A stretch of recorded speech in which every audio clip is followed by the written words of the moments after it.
अस्सलाम वालेकुम नाज़रीन, आपका मेज़बान रहमान चौधरी आप लोगों की खिदमत में हाजिर है।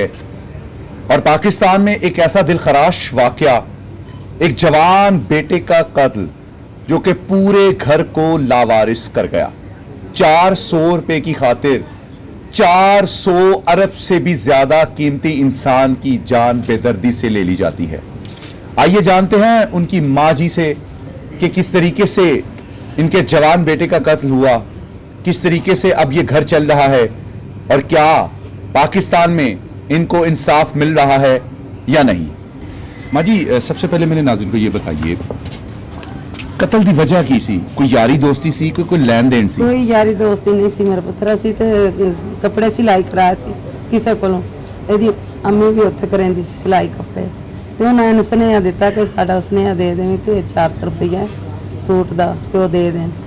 ਤੇ ਉਹ ਫਿਰ ਬਾਰ-ਬਾਰ ਤੰਗ ਕਰਦੇ ਸੀ ਤੇ ਉਹ ਮੇਰਾ ਬੇਟਾ ਕਹਿੰਦਾ ਸੀ ਭਾਬੀ ਜਿਹੜਾ ਨਾ ਆਪਣੀ ਅਮੀ ਨੂੰ ਕਹੇ 400 ਦੀ ਕਿਹੜੀ ਗੱਲ ਹੈ ਭਈ, ਦੇ ਦੇਵਾਂਗੇ, ਤਨਖਾਹ ਮਿਲਦੀ ਹੈ। ਉਹ ਫੋਨ ਤੇ ਇੰਨੀ ਗੱਲ ਕੀਤੀ, ਨਾਲ ਵੀ ਇੱਥੇ ਸਾਡੇ ਘਰ ਆ ਗਏ ਤੇ ਕਹਿੰਦੀ ਪੈਸੇ ਦੇਵੋ। ਤੇ ਕਹਿੰਦੀ ਮਾਂ ਐਡੀ ਵੱਡੀ ਗੱਲ ਕੋਈ ਨਹੀਂ ਪਈ, ਚਲੋ ਅਸੀਂ ਦੇ ਦੇਵਾਂਗੇ ਪੈਸੇ, ਇਰਫਾਨ ਨੂੰ ਤਨਖਾਹ ਨਹੀਂ ਮਿਲੀ ਤੇ ਕੱਲ ਇਰਫਾਨ ਨੂੰ ਤਨਖਾਹ ਮਿਲ ਜਾਏਗੀ ਤੇ ਅਸੀਂ ਦੇ ਦੇਵਾਂਗੇ। ਕਹਿੰਦੀ ਮੈਂ 400 ਲੈਣਾ ਸੀ, ਤੁਹਾਡੇ ਕੋਲ 800 ਰੁਪਇਆ ਕਟਾਵਾਂਗੇ, ਤੁਹਾਡੇ ਨਾਲ ਇਹ ਕਰਾਂਗੇ ਉਹ ਕਰਾਂਗੇ। ਐਵੇਂ ਕਰਦੀ ਕਰਦੀ ਤੇ ਚਲੀ ਗਈ ਬਾਹਰ। ਬਾਹਰ ਉਹਦਾ ਭਾਈ ਖਲੋਤਾ ਸੀ ਮੋਟਰਸਾਈਕਲ ਤੇ ਬਹਿ ਤੇ ਚਲੇ ਗਏ ਨੇ। ਫਿਰ ਵਾਪਸੀ ਆਏ ਨੇ। ਇੱਕ ਉਹਦਾ ਭਾਈ, ਇੱਕ ਮਾਮਾ ਸੀ ਉਹਦਾ, 2-3 ਮਾਮੇ ਸਨ, ਇੱਕ ਉਹਨਾਂ ਦਾ ਚਾਚਾ ਸੀ, ਇੱਕ ਇਹਨਾਂ ਦੀ ਮਾਂ ਸੀ। ਤੇ ਇੱਥੇ ਆਏ ਨੇ, ਦਰਵਾਜ਼ਾ ਖੜਕਾਇਆ ਨੇ ਤੇ ਮੈਂ ਬੇਟੇ ਨੂੰ ਕਿਹਾ ਦਰਵਾਜ਼ਾ ਨਾ ਖੋਲੀ। ਕਹਿੰਦਾ ਮਾਂ ਕੁਛ ਨਹੀਂ ਹੁੰਦਾ। ਉਹਨੇ ਖੋਲ ਦਿੱਤਾ ਦਰਵਾਜ਼ਾ ਤੇ ਅੰਦਰ ਆਉਣ ਨੂੰ ਕੋਸ਼ਿਸ਼ ਕਰਦੇ ਸੀ। ਮੇਰੇ ਬੇਟੇ ਨੇ ਕੋ ਹੱਥ ਕਰ ਲਿਆ, ਕਹਿੰਦਾ ਸੀ ਮੇਰੀਆਂ ਇਸਤਾਂ ਨੇ ਘਰ, ਮੈਂ ਤੁਹਾਨੂੰ ਅੰਦਰ ਨਹੀਂ ਆਉਣ ਦੇਣਾ। ਤੇ ਕਹਿੰਦੇ ਨੇ ਅੰਦਰ ਨਹੀਂ ਆਉਣ ਦਿੱਤਾ ਤੇ ਇਹਦਾ ਇੰਤਜ਼ਾਮ ਤੁਹਾਨੂੰ ਮਿਲ ਜਾਏਗਾ।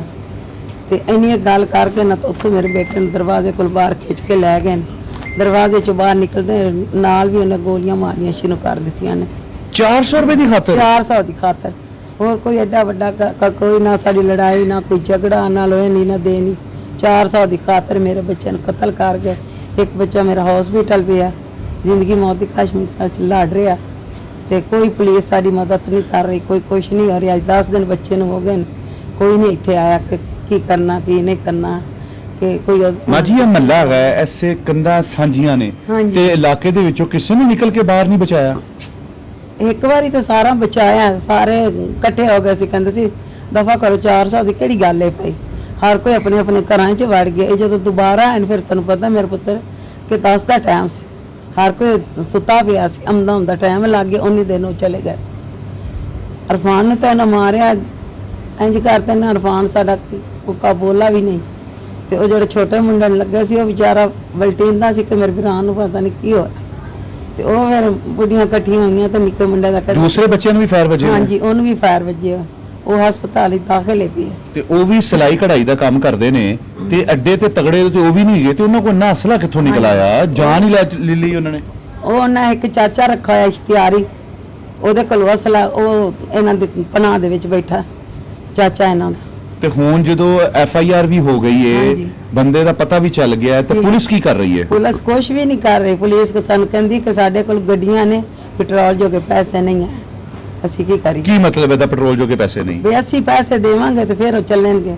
ਤੁਸੀਂ ਸਾਨੂੰ ਦੱਸੋ ਕਿ ਇੱਥੇ ਬੈਠੇ ਨੇ ਕਿ ਗੱਡੀਆਂ ਦਿੰਦੀ ਸਰਕਾਰ, ਪੈਟਰੋਲ ਨਹੀਂ ਦਿੰਦੀ, ਅਸੀਂ ਕਿੱਥੋਂ ਜਾਈਏ? ਤੇਲ ਪਾਵਾਂਗੇ ਤੇ ਜਾਵਾਂਗੇ।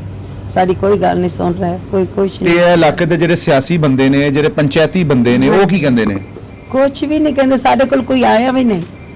ਬਸ ਆ ਸਾਡੇ ਮਹੱਲੇ ਤੇ ਬੰਦੇ ਸਨ ਸਾਰੇ ਕਿ ਜਿਨ੍ਹਾਂ ਸਾਡੀ ਮਦਦ ਕਰਦੇ, ਸਾਡੇ ਬੱਚੇ ਦਾ ਖਤਮ ਦਿਲਵਾਇਆ।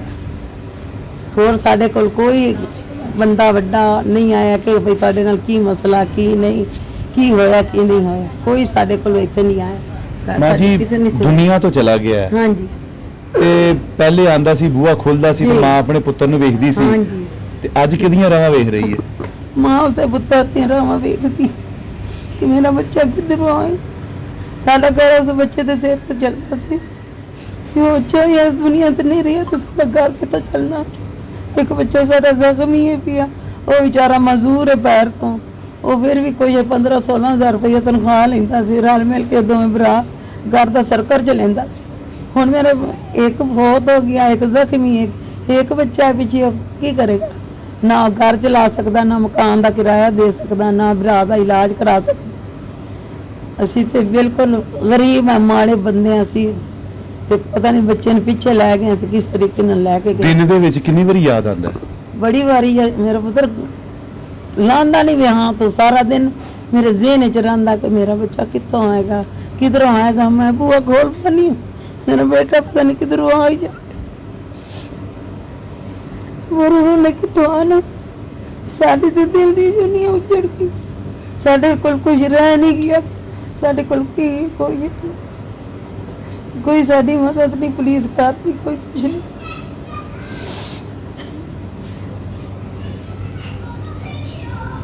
नाज़रीन, हमारे मुल्क में ऐसा भी होता है, 400 रुपए की खातिर जवान जहान जान ले ली जाती है।